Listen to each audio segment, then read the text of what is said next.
Hi good morning. അപ്പോൾ നമ്മുടെ ഇന്നത്തെ റെസിപ്പി ഒരു മസാല കറിയാണ്. മസാല കറി എന്ന് പറയുമ്പോൾ എല്ലാവർക്കും ഇഷ്ടപ്പെടുന്ന ഒരു മസാലയാണിത്. കൂർക്കയും ബീഫും ചേർന്ന മസാല. കൂർക്ക ഇഷ്ടമില്ലാത്ത ആരും ഉണ്ടാവില്ല, ബീഫും ഇഷ്ടമില്ലാത്ത ആളുകൾ വളരെ കുറവായിരിക്കും. രണ്ടും ചേർന്ന് കഴിയുമ്പോൾ വളരെ സൂപ്പർ ടേസ്റ്റാണ്. അപ്പോൾ നിങ്ങൾ ഇങ്ങനെ കൂർക്കയും ബീഫും ചേർത്ത് മസാല ഉണ്ടാക്കിയിട്ടില്ലെങ്കിൽ ഉറപ്പായിട്ടൊന്ന് ട്രൈ ചെയ്ത് നോക്കിക്കോളൂ. ചോറിനും ചപ്പാത്തിക്കും അപ്പത്തിനും ഒക്കെ വളരെ നല്ല കോമ്പിനേഷനാണ്. അപ്പോൾ എന്തായാലും ഈ ഒരു കൂർക്ക ബീഫ് മസാല ഉണ്ടാക്കിയിട്ട് എങ്ങനെയുണ്ടെന്ന അഭിപ്രായം നമ്മുടെ വീഡിയോയുടെ താഴെ കമൻറ്റ് ചെയ്യണം കേട്ടോ. നമുക്ക് എങ്ങനെയാണ് ഉണ്ടാക്കുന്നതെന്ന് നോക്കാം. നമുക്ക് നമ്മുടെ ഇൻഗ്രീഡിയൻസ് നോക്കാം. നമ്മളിപ്പോൾ 1/2 കിലോ കൂർക്ക വൃത്തിയാക്കി എടുത്തിട്ടുണ്ട്. അതുപോലെ തന്നെ 1/2 കിലോ ബീഫ് എടുത്തിട്ടുണ്ട്. പിന്നെ വേണ്ടത് 2 ടേബിൾ സ്പൂൺ കുരുമുളകാണ്. കുരുമുളക് പൊടിയും ചേർക്കാം. ഞാൻ ഫ്രഷ് ആയിട്ട് കുരുമുളക് പൊടിച്ച് ചേർക്കാൻ പോവുകയാണ്. അപ്പോൾ ഇതിനൊരു പ്രത്യേക ടേസ്റ്റ് ഉണ്ടാവും. അതുപോലെ തന്നെ നമുക്ക് ആവശ്യമുള്ളത്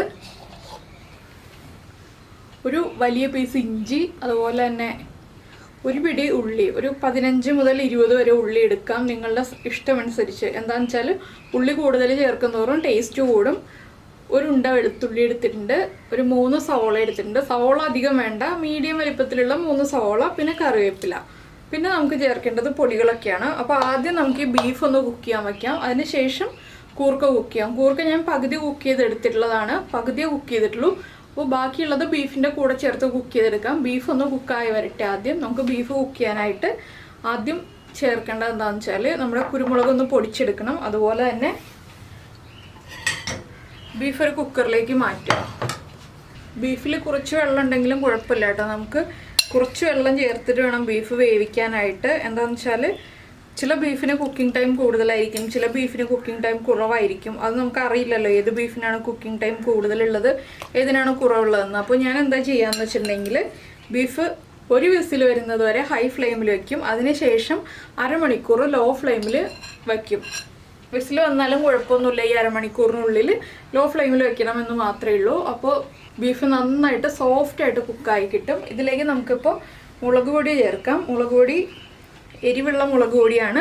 ഞാനൊരു 1 ടീസ്പൂൺ ചേർക്കുന്നുണ്ട്. 1 ടീസ്പൂണാണ് കേട്ടോ, ടേബിൾ സ്പൂൺ അല്ല. അതുപോലെ തന്നെ 1/2 ടീസ്പൂൺ മഞ്ഞൾപ്പൊടിയും ചേർക്കുന്നുണ്ട്. പിന്നെ നമ്മൾ ചേർക്കേണ്ടത് നമ്മുടെ ഇഞ്ചിയും വെളുത്തുള്ളിയും ഒന്ന് ചതച്ചിട്ട് ഇത് ബീഫിൻ്റെ കൂടെ ചേർത്ത് വേവിക്കണം. അപ്പോഴാണ് ബീഫിലേക്ക് ആ ഇഞ്ചിയുടെയും വെളുത്തുള്ളിയുടെയും ടേസ്റ്റൊക്കെ നന്നായിട്ട് ചേർന്ന് വരിക. അപ്പോൾ ഞാൻ കുരുമുളക് പൊടിച്ചെടുത്തിട്ട് ഇഞ്ചിയും വെളുത്തുള്ളിയും ഒന്ന് ചതച്ചെടുക്കട്ടെ. നമുക്കിനി ബീഫിലേക്ക് നമ്മൾ പൊടിച്ചു വെച്ചിരിക്കുന്ന കുരുമുളകിൽ നിന്ന് ഒരു വലിയ ടീസ്പൂൺ നിറയെ ഇട്ട് കൊടുക്കാം കേട്ടോ. ഒരു വലിയ ടീസ്പൂൺ നിറയെ എന്ന് പറയുമ്പോൾ അത്യാവശ്യം ബീഫിന് എരിവുണ്ടാവും. പിന്നെ നമ്മൾ ഇനിയും ചേർക്കുന്നുണ്ട്. അതുപോലെ തന്നെ ഇതുപോലെ ചതച്ചെടുത്തിട്ടുള്ള ഫൈനായിട്ട് അരഞ്ഞു പോരുത്, ഇങ്ങനെ ചതച്ചെടുത്ത ഇഞ്ചിയും വെളുത്തുള്ളിയും കൂടി ചേർക്കുക. ഇഞ്ചിയും വെളുത്തുള്ളിയൊക്കെ കുറച്ച് കൂടുതൽ വേണം ബീഫിലേക്ക് ചേർക്കുമ്പോൾ. അതുപോലെ തന്നെ നമുക്ക് ബീഫിന് ആവശ്യമായിട്ടുള്ള ഉപ്പും കൂടി ചേർത്ത് കൊടുക്കാം. ഇതെല്ലാം ചേർത്ത് നന്നായിട്ടൊന്ന് ഇളക്കിയെടുക്കുക. ഇനി നമുക്കിതിലേക്ക് ഒരു തണ്ട് കറിവേപ്പിലയും അതുപോലെ തന്നെ 1/2 കപ്പ് വെള്ളവും കൂടി ചേർക്കാം. നിങ്ങളുടെ കയ്യിലുള്ള ബീഫ് പെട്ടെന്ന് വേവുന്നതാണെങ്കിൽ വെള്ളം ചേർക്കേണ്ട ആവശ്യമില്ല കേട്ടോ. ഞാനിതിപ്പോൾ വേവുന്നതാണോ ഇല്ലയോ എന്ന് അറിയാത്തത് കൊണ്ട് വെള്ളം ചേർത്തുന്നേ ഉള്ളൂ. ഇനി നമുക്ക് ഹൈ ഫ്ലെയിമിൽ ഒരു വിസിൽ വരുന്നത് വരെയും അതുപോലെ തന്നെ അരമണിക്കൂർ ലോ ഫ്ലെയിമിൽ വെച്ചും കുക്ക് ചെയ്യാം. ഈ സമയത്ത് നമ്മുടെ സവോളയും ഉള്ളിയൊക്കെ ഒന്ന് മുറിച്ചെടുക്കാം. അപ്പോൾ അത് കുക്കായി വരട്ടെ. അപ്പോൾ നമ്മൾ ബീഫ് കുക്ക് ചെയ്യാൻ വെച്ചിട്ട് കംപ്ലീറ്റ് പ്രഷറൊക്കെ പോയിട്ടുണ്ട്. കുക്കായിട്ട് നമുക്കൊന്ന് തുറക്കാം. ബീഫ് നന്നായിട്ട് കുക്കായി വന്നിട്ടുണ്ട്. ഇനി നമുക്കിതിലേക്ക് നമ്മൾ എടുത്തു വച്ചിരിക്കുന്ന കൂർക്ക ഉണ്ടല്ലോ, കൂർക്കയും കൂടി ചേർത്ത് കൊടുക്കാം.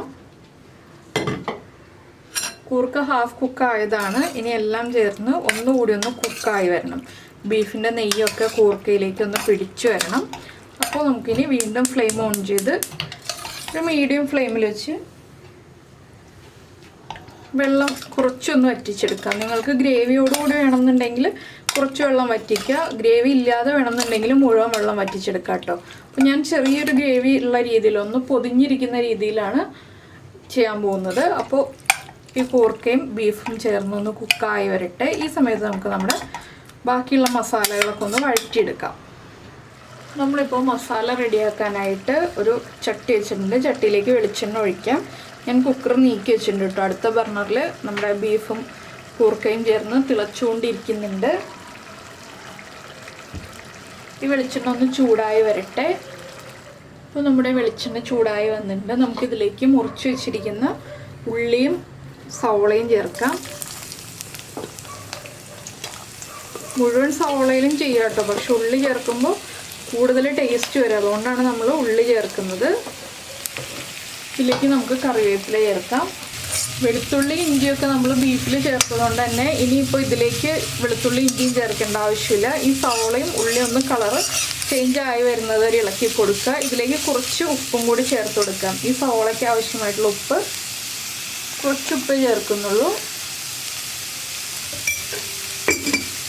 ഇതൊന്ന് കുക്കായി വരട്ടെ. അതിനുശേഷം നമുക്ക് ബാക്കിയുള്ള ഇൻഗ്രീഡിയൻസ് ആഡ് ചെയ്ത് കൊടുക്കാം. അപ്പോൾ നമ്മുടെ സവോളയുടെ കളറൊക്കെ ഒന്ന് മാറി വന്നിട്ടുണ്ട്. നമുക്ക് ഫ്ലെയിം കുറച്ചിട്ട് ഇതിലേക്ക് പൊടികൾ ചേർക്കാം. ആദ്യം ഞാൻ ചേർക്കുന്നത് മല്ലിപ്പൊടിയാണ്.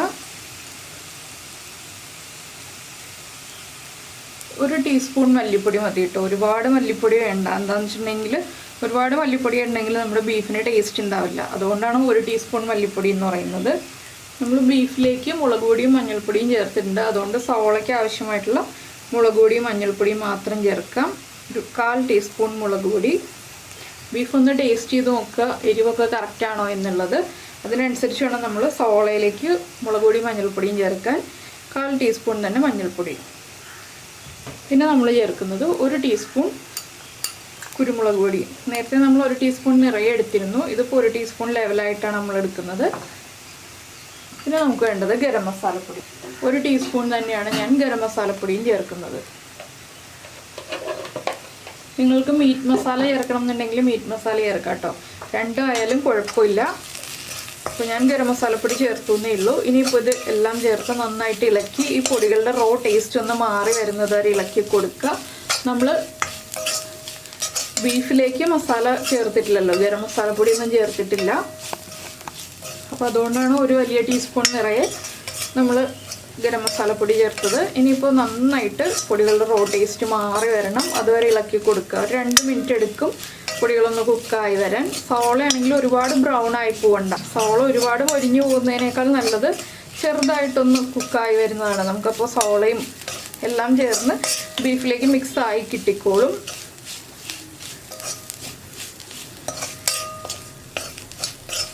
പിന്നെ തക്കാളി ചേർക്കില്ല കേട്ടോ, തക്കാളി ചേർത്തിട്ടുണ്ടെങ്കിൽ പെർഫെക്റ്റ് ആവില്ല, അതുകൊണ്ട് തക്കാളി ചേർക്കില്ല നമ്മൾ. പിന്നെ പെരിഞ്ജീരകം പൊടിച്ചത് ഉണ്ടെങ്കിൽ നിങ്ങൾക്ക് ചേർക്കാം, ഇല്ലെങ്കിൽ ചേർത്തില്ലെങ്കിലും കുഴപ്പമില്ല, ഉണ്ടെങ്കിൽ വളരെ നല്ലതാണ്. ബീഫിൻ്റെ റെസിപ്പികളൊക്കെ ചെയ്യുമ്പോൾ പെരിഞ്ജീരകം പൊടിച്ചത് ചേർക്കുന്നത് ഏറ്റവും നല്ലതാണ്. പക്ഷെ അത് ഇപ്പോഴല്ല നമ്മൾ ചേർക്കുന്നത്. ഈ പൊടികളൊക്കെ കുക്കായി ബീഫൊക്കെ ചേർത്ത് കഴിഞ്ഞതിന് ശേഷമാണ് പെരിഞ്ജീരകം ചേർക്കേണ്ടത്. അപ്പോൾ നമ്മുടെ പൊടികളൊക്കെ കുക്കായി വന്നിട്ടുണ്ട്. നമുക്കിനി നമ്മൾ വേവിച്ച് വെച്ചിരിക്കുന്ന ബീഫും കൂർക്കയും ചേർന്ന് മിക്സ് ഇതിലേക്ക് ഇട്ട് കൊടുക്കാം.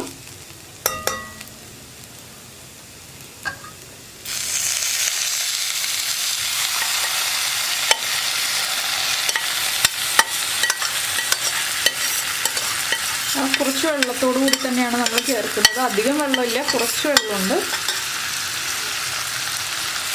ഇനി ഇതൊന്ന് ഇളക്കി മിക്സ് ചെയ്തെടുക്കുക നന്നായിട്ട്. ഫ്ലെയിം കുറച്ചാണ് ഞാൻ വെച്ചിട്ടുള്ളത്. എന്താണെന്ന് വെച്ചാൽ ബീഫിലേക്ക് മസാലയൊക്കെ പിടിച്ച് വരണമല്ലോ, അതുകൊണ്ടാണ് ഞാൻ ഫ്ലെയിം കുറച്ച് വെച്ചിട്ടുള്ളത്.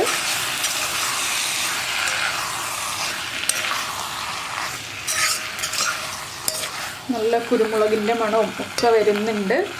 അപ്പോൾ ഇനി ബീഫിലേക്ക് ഇതൊന്ന് പിടിച്ചു വരട്ടെ. ഒരു 2 മിനിറ്റ് നമുക്ക് ലോ ഫ്ലെയിമിൽ വയ്ക്കാം. അടച്ചു വയ്ക്കണമെങ്കിൽ അടച്ചു വയ്ക്കാം, പക്ഷേ ഞാനിപ്പോൾ തുറന്ന് വയ്ക്കുന്നേ ഉള്ളൂ. ഇനി നിങ്ങളൊന്ന് ടേസ്റ്റ് ചെയ്ത് നോക്കുക. എരിവ് കുറവാണെങ്കിൽ കുരുമുളക് പൊടി വീണ്ടും ചേർക്കാം. അതുപോലെ ഉപ്പ് കുറവാണെങ്കിൽ ഉപ്പ് ചേർത്ത് കൊടുക്കുക. ഇത് ഡ്രൈ ആക്കി എടുക്കണം എന്നുണ്ടെങ്കിൽ കുറച്ചുകൂടി ഡ്രൈ ആക്കി എടുക്കാം. ഗ്രേവി ആക്കി എടുക്കണം എന്നുണ്ടെങ്കിൽ കുറച്ചുകൂടി തിളപ്പിച്ച വെള്ളം ഒഴിച്ചിട്ട് ബീഫ് വേവിച്ച കുക്കറിലേക്ക് ഒരു 1/4 ഗ്ലാസ് തിളപ്പിച്ച വെള്ളം ഒഴിച്ചിട്ട് അതും കൂടി ഇതിലേക്ക് ചേർത്ത് ഗ്രേവി ആക്കിയെടുക്കാം. ഞാനിപ്പോൾ ചപ്പാത്തിക്കും ചോറിനും ഒക്കെ കഴിക്കാൻ പാകത്തിൽ ഒന്ന് മസാല പൊതിഞ്ഞിരിക്കുന്ന രീതിയിലാണ് ചെയ്യുന്നത്. ഇനി നമുക്കിതിലേക്ക് പെരിഞ്ജീരകം പൊടിച്ചത് ഒരു 1/4 ടീസ്പൂൺ ചേർത്ത് കൊടുക്കുക. ഞാനിപ്പോൾ 1/2 കിലോ ബീഫ് എടുത്തതുകൊണ്ട് 1/4 ടീസ്പൂണേ ചേർക്കുന്നുള്ളൂ. ഇത്രയും മതി. ഇതും കൂടി ചേർത്ത് നന്നായിട്ടൊന്ന് ഇളക്കിയെടുക്കുക. പിന്നെ ഈ ഒരു ബീഫും കൂർക്കയും തന്നെ നമുക്ക് വറുത്തരച്ച് വെക്കാം കേട്ടോ. നമ്മളിപ്പോൾ എളുപ്പത്തിന് ഇതുപോലെ വെച്ചെന്നേ ഉള്ളൂ. വറുത്തരച്ച് വെക്കണം എന്നുണ്ടെങ്കിൽ വറുത്തരച്ച് വെക്കാം. തേങ്ങയൊക്കെ വറുത്തരച്ച് മസാലയൊക്കെ വറുത്തരച്ചിട്ട് വെക്കുകയാണെങ്കിൽ അതിന് വേറൊരു ടേസ്റ്റാണ്. ഇതാകുമ്പോൾ നമ്മുടെ ജോലികൾ എളുപ്പത്തിൽ കഴിയും. അപ്പോൾ ഞാൻ എന്താ ഫ്ലെയിം ഓഫ് ചെയ്യാണ്. ഇത്രയും മതി. കൂർക്കയൊക്കെ ഒരുപാട് ഉടഞ്ഞു പോവാതെ നമ്മൾ വേവിച്ചെടുത്തിട്ടുണ്ട്. കറക്റ്റായിട്ടുണ്ട് നമ്മുടെ ബീഫും കൂർക്കയും ചേർന്ന മിക്സ്. ഇനിയിപ്പോൾ നമുക്ക് ചോറിൻ്റെ കൂടെ ചേർത്ത് കഴിക്കാം, അപ്പത്തിൻ്റെ കൂടെ ചേർത്ത് കഴിക്കാം, ചപ്പാത്തിയുടെ കൂടെ ചേർത്ത് കഴിക്കാം. നിങ്ങൾക്ക് എന്തിൻ്റെ കൂടെയാണോ വേണ്ടത്, പൊറോട്ടയുടെ കൂടെയോ ഇഷ്ടമുള്ള റെസിപ്പിയുടെ കൂടെ ചേർത്ത് കഴിക്കാം. അപ്പോൾ നിങ്ങളെല്ലാവരും ഈ ഒരു റെസിപ്പി ഉണ്ടാക്കി കഴിച്ചിട്ട് ഇഷ്ടമായി കഴിഞ്ഞാൽ നമ്മുടെ വീഡിയോയുടെ താഴെ കമൻറ്റ് ചെയ്യുക. അതുപോലെ തന്നെ ഇഷ്ടപ്പെട്ട റെസിപ്പികളൊക്കെ മറക്കാതെ ഒന്ന് ലൈക്ക് ചെയ്യുകയും ചെയ്യുക. പിന്നെ നിങ്ങൾക്ക് ഇഷ്ടപ്പെടുന്ന റെസിപ്പികൾ കുക്കിംഗ് താല്പര്യമുള്ള നിങ്ങളുടെ ഫ്രണ്ട്സിനും ഫാമിലി മെമ്പേഴ്സിനും ഒക്കെ ഒന്ന് ഷെയർ ചെയ്ത് കൊടുക്കുക. അപ്പോൾ നമുക്ക് നമ്മുടെ അടുത്ത റെസിപ്പിയുമായിട്ട് അടുത്ത ദിവസം വീണ്ടും കാണാം.